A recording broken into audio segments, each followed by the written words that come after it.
So we came down to the Gold Coast tonight in absolutely pouring rain, and at first we weren't expecting much because we didn't know how many people would be out because the forecast was rain all night. But sure enough, God reigns stronger than the water does, and we got to have gospel conversations. I tonight even had, I think, 11 conversations with about 16 people over the last 3 hours.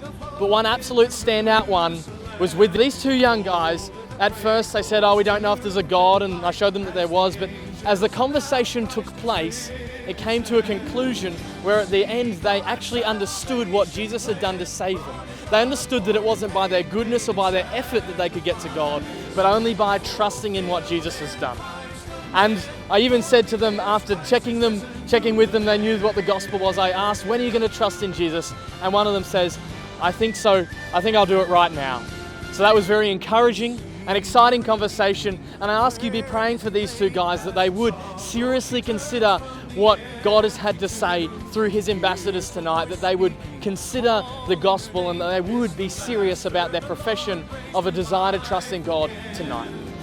A voice that spans the years, speaking life, stirring hope, bringing peace to us. Will sound till he appears, for he lives, Christ is risen from the dead. Here we are on the Gold Coast, another rainy night, but a very fruitful night, a great night.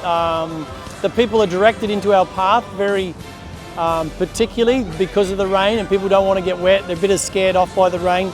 One of the particular conversations I had was a young guy who didn't really have an understanding of the gospel at all. So I went through the gospel, I went through the law with him, went through a couple of analogies of the courtroom and a few of the different analogies with him to try and get him to understand some of the principles.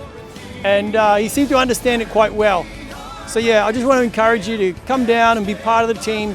Come out on a time when you've got a few minutes and share. It's not that scary, it's really good, and you'll be very encouraged to do so. So yeah, come along, love to see you here.